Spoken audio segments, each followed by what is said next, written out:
Good morning for our first show actually for 2022. We Ooh, are bringing the new year with an amazing guest for Real Talk Rima Live with good friend of mine, great leader, great human being, DJ Milonas.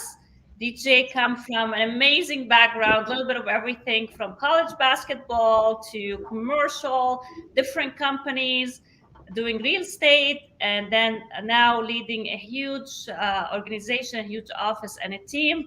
Without further ado, DJ, welcome to our show. Thank you for taking well, the time today, and go ahead and introduce yeah. Thank you. I appreciate it. I didn't realize that I was the first guest of 2022. I feel so honored. Oh yourself. my goodness. Yes. Yeah.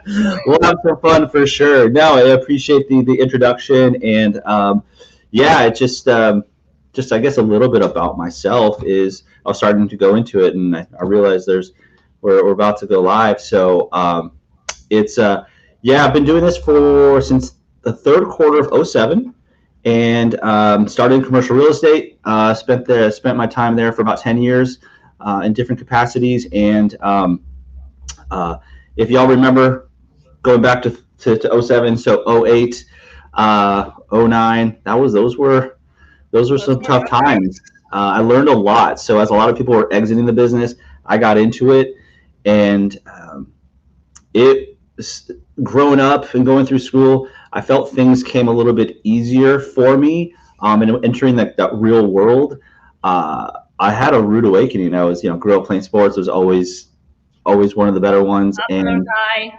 yeah, like it was, if things came, I felt I liked growing up. It was fun. And then the real world came, commercial real estate, just black eye after black eye. And, I think I made my first full year. I think I made like about $2,000 to $3,000. In the next year, I think I made about maybe $6,000 or $7,000, Wow. and it was really really hard. And I remember going to Costco, right, and going around and getting the samples for the food samples, and then going and getting $1.50 hot dog with a Coke, right, and those memories are so Never vivid know. in the brain. Yeah, so that's kind of my background, and then I found my way to residential real estate. I had an opportunity to So uh, let me back up a little sure, bit, sure.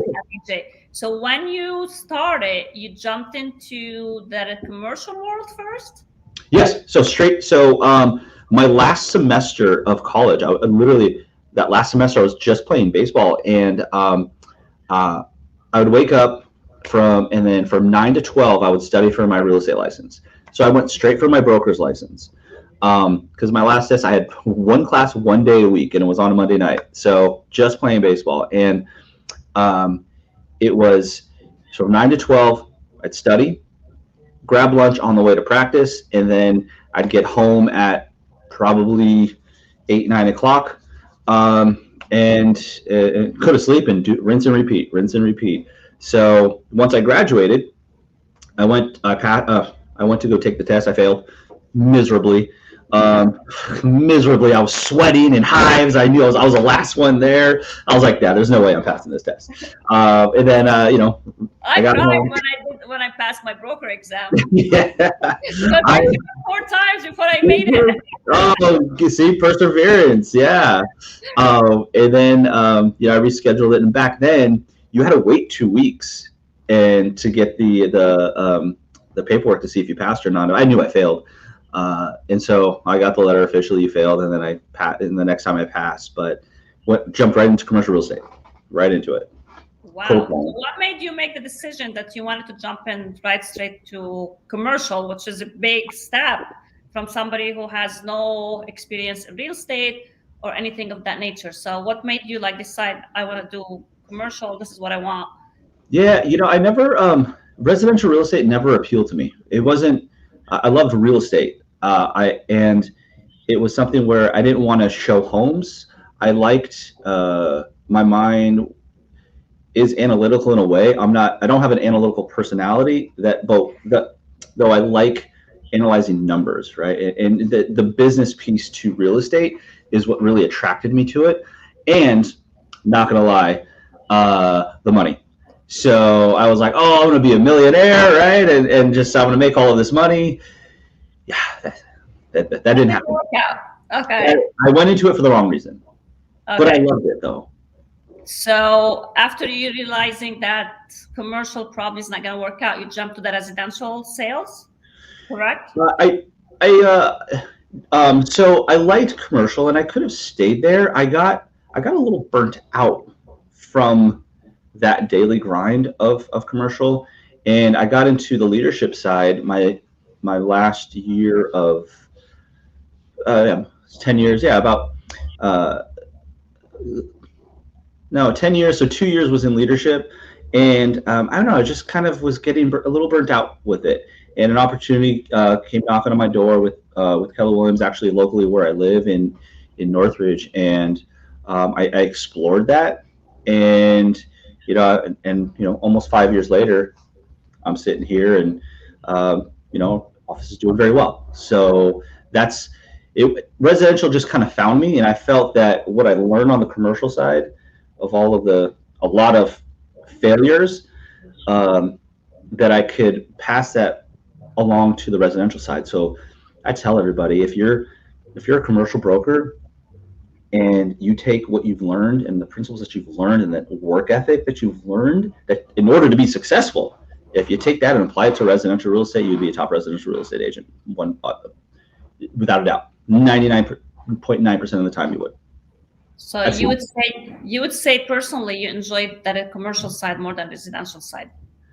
Um, I get um, I get excited talking deals with on the commercial side and the intricacies of a deal. I do like commercial more than residential, and here I am running a residential shop, but it's something where a deal is a deal. So I love talking just any type of deal. It's just the language of real estate within commercial does excite me more than the language of real estate in residential. But I love residential. It's just yeah. I love real estate in general, and as you know, I do both. Yeah. Yeah. It's different. It's different when you're talking to a client, residential client, versus when you're talking to a commercial client. Totally. And one side is only focused on numbers and the opportunity and the asset, and another person is emotional, trusting you with the house, with their future, with the family future. So it's just like it's a totally different ball. It, But they're both amazing, and I enjoyed all aspect of it. But yeah. I Yeah. enjoy real estate, and I love it. So Yeah. I'm the same way. Yeah, for sure. so you jumped into the leadership role 6 years ago. Um, almost leadership almost 7 years ago. About five with Keller Williams. Okay, so you've been Yeah. a team leader Yeah. with Keller Williams for the last 5 years. Almost 5 years. Yep. Yep. Okay. And what made you choose the opportunity of leadership versus the sales part of it? The everything's a grind, right? It's like For sure. choose your hard, whatever it is. Choose your hard because they both are good and bad in different ways. Um, I've always been like when other people have success, and especially people that I care about, I'm really happy for them, like genuinely happy. And if I could have a little bit to do with that, that makes me happy. And so I was actually talking with one of my agents like 3 years ago, so vivid in my mind. And she's a top agent, and she was saying that she's like, "Wait, you get really excited when your agents close a deal and like make a bunch of money?" I'm like, "Yeah." She's like, "Do you know if you go back into the sales side, like you would absolutely crush it?" I go, "I thank you," and I do believe that. And I go, that it doesn't excite me as much as seeing someone, a new agent, grow their business to a $10 million business or 20 million. Like that doesn't. A commission check is a commission check. That doesn't excite me. It doesn't. I'm happy seeing large commission checks. Don't get me wrong. I do get more excited when I see other people have success that I know I've helped along the way. So It gets to a point that it's not fulfilling to make all, to sell by yeah. itself. Yeah, I totally get what you mean. So being in your role, being with you as a leader, Mhm. every profession, there is the ups, the downs, the negative side, the Mhm. positive side. What would you say it's the most challenging thing in your career and in your position as a team leader? The most challenging thing, gosh, it's probably some things are just out of your control, right? And so it's that connection that you build with people, and then some people think they may another direction is probably the right direction, right? And so it's something where you pour your heart into individuals, just it's everybody, and then sometimes it just they choose a different path. So it's just I love people, and I also and at that same time, this is a real estate's a selfish business in itself, right? We're all out there. We have to make a commission. We have to sell a home. We may be part of the same company, and at the same time, you're my competition. Now, there's different ways to go about that. Like you could be mean, or you could just work together. But at the end of the day, we're all trying to make money, right? And so it's just the hardest thing is just navigating on the leadership side, navigating different personalities and bringing everybody together. And then sometimes things are out of your control, where it's like maybe somebody has to move on. So you develop friendships with people. I have dear friends that started just Okay, my God. real estate, right? Like that's it. So that would be the most challenging thing, in all honesty, is just managing the different personalities, um, and keeping people overall happy. What is the most rewarding thing you see in your position and in your Mhm. leadership and in your role? Seeing somebody develop into not only a really good person, but a really good agent. So they take what we're coaching and teaching, and they actually apply it. Like there's nothing more that I get excited the You're gonna most. ask it, like you're gonna Yeah, jump. yeah, yeah. It's so when people like listen and they're coachable and they're like, okay, I'm going to do this. DJ or the team is telling me to do this, and they implement it, and all of a sudden they start having success, and it makes me so happy because they're following our model, right? And they've just listened, and that's that's probably the most rewarding thing is just really seeing people have success, because they are doing the work, right? That makes me so happy. And it doesn't even have to be millions of dollars that they're doing. It's like incremental success. Exactly. Baby steps, baby Yeah. steps. And speaking of that, what do you see the biggest mistakes agents are doing right now? Whether they're new or seasoned. They spend this is going to sound like an oxymoron coming from myself, who is where I come from, a coaching and training background, coaching and training company. They spend too much time in the classroom. The only way that you can freaking have success is by doing. You just got to put one foot in front of the other and actually do the work. Don't get caught up in knowing everything. Go out there and do something. Yeah. Just talk to people, let them know what you're doing, and leverage the team. So that's the biggest thing that people get caught up is they get caught up in learning, right, and not applying. So there's Yeah. really smart people out there. I know when I started, I wanted like everything to be perfect. I Yeah, wanted to go on that listing appointment. I wanted to be perfect. No, I was so scared to go on that listing appointment because, oh no, yeah, I'm gonna perfect my presentation before I go on. And same thing with buyer's consultation and any client like we work with. Done is always better than perfect. At least you're yes, doing it. You're putting yourself out there. You do not have to be perfect. Nobody's perfect. Actually, life is no, not yeah, perfect. And no matter how much we have learned in the past and how many transactions we have under our belt, every day is a learning experience for us. Every day we're learning something new. Every transaction is different. Every client is different. Every personality is different. So you're exactly. absolutely right on that. And I always tell my agents, it's like, just go ahead and do it. Yeah, Excuse my language. F up. I'm yeah, yeah, go ahead and do it. yeah. It's funny because early on in my career, I wasn't successful. I wasn't literally at all. I was poor and couldn't put two dimes together. And you have to fake that mindset. You have to get in a certain mindset of, I don't need this business. So as new agents, when you don't have that background of success, like you're very good at what you do. You go into a listing appointment, you know you're going to get it, right? I mean, you just know. You have that background. You talk the talk, walk the walk. But as a new agent, there's so many doubts in your head. It is unbelievable. And it's like, I'm calling multi millionaires, $50-100 million net worth. Like, why would they work with me? But they work with Why? So I used to, I had this one sheet, and I used to read it before I would go on a buyer consultation or listing appointment, of like, it was, I can do this. Like, I don't need this business. I would do it right before I would walk in, and just to get in that mindset. So you have to trick your mind.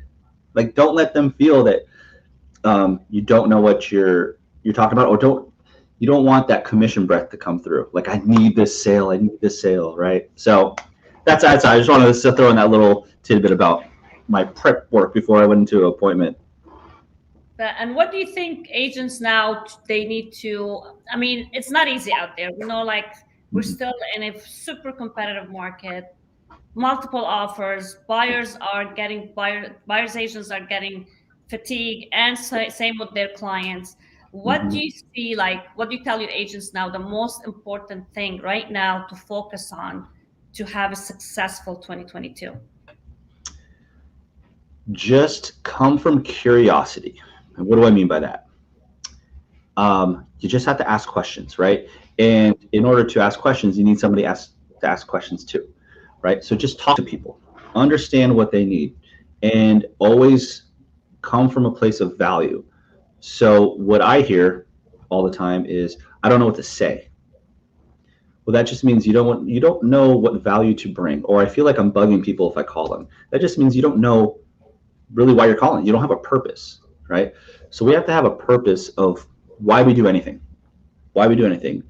So it's just a matter of just staying in touch with people, and not being afraid of picking up that phone, or texting. A lot of people like to text these days. I mean, you and I both, like, we're on the phone all the time. It's like, here, shoot me a text and we can get back. But it's just, don't lose sight of that, also the power of a phone call and that human interaction. So don't be afraid of that phone. Trust me, there's a lot of days that I do not want to pick up that phone and make a call. Yesterday, right? I'm just like, I don't want to do it. But that's probably, that's the biggest thing is if you're having doubts, that's okay. We all have doubts. It happens, today. But just always make sure that you have something of value to bring everybody. That's the biggest thing that I always tell my agents is, make sure, it doesn't matter. It could just be one little tidbit. Just provide value. That's so powerful. Yeah, provide value, be present, come from a place of contribution, for sure. Right, exactly. And, and don't like you mentioned, like, don't go for the money, because if you keep seeking the money will not come. But if you keep the activity, right, the money will follow. The activity. The only thing that we can control is our activity. We can't control other people, but we can control whether we can pick up our phone, right? We can control what we say. We can't control the reaction. And so you're spot on. Absolutely. Yeah, we can control how we react to the reactions. That's yes.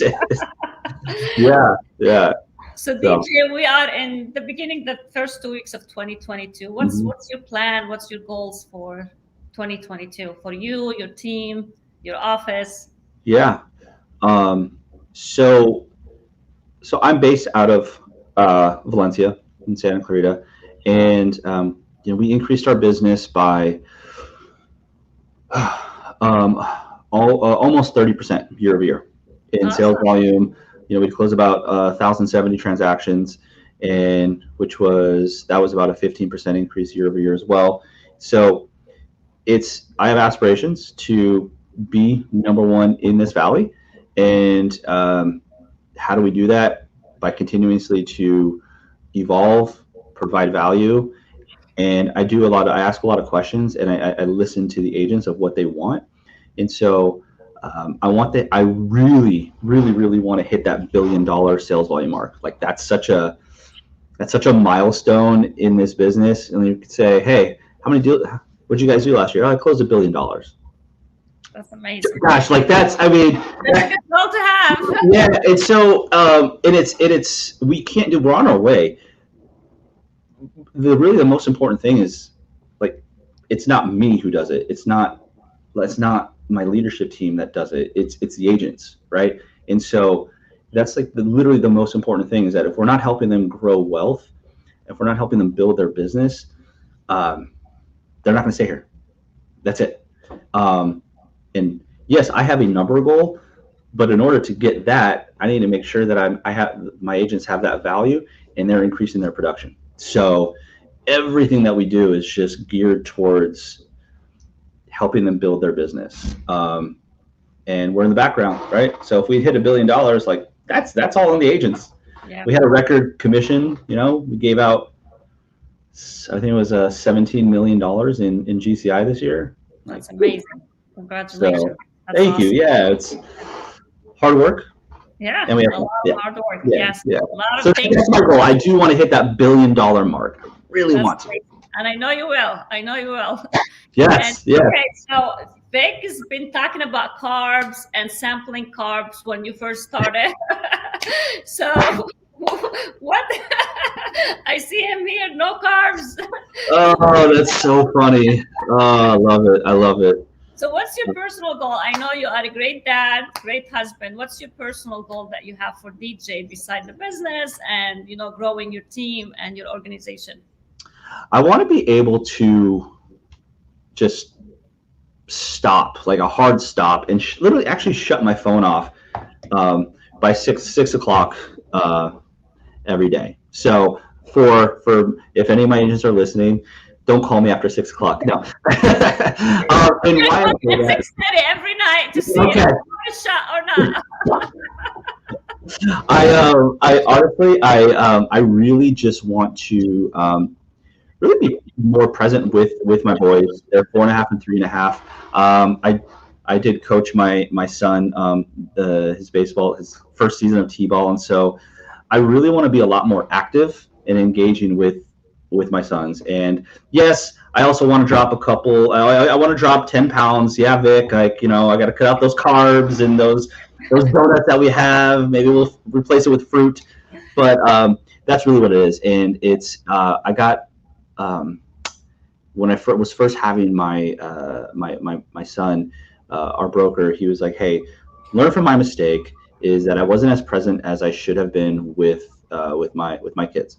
So if there's one regret, it's not spending as much time with them, not enough time." And that's always like really just set back in my head of it hit home with me, and I should probably bring it to the forefront of my head, because business, and especially in real estate, we can lose sight of the things that are really the most important to us, and that is our family. I mean, this business can consume you if we don't control it. So it's really just to, like, the weekends, shut off and not look at my phone less, and just be truly in the moment with the family. Like, that is one step at a time, and I gotta learn to shut off my phone. So. Okay. Speaking of that, I just like you kind of like said something amazing, to focus on what's most important. But for real estate agents, especially for solo agents who's super busy and they have a family and they're the only breadwinner that they have to work. Mm-hmm. And with real estate, I mean, I was there, weekends, nights is very important to buyers and sellers to meet. And most of your appointments is after 5 o'clock, after the, when it's family time, actually. Right. I know. What would you say for a agent who's maybe, solo, and they don't have any support, they don't have the team or the TC or the assistant to help them? Like, how would you think they have to manage that? Because that's super important. And I mean, I'm guilty of that too. I lost so many opportunities when my kids were growing up.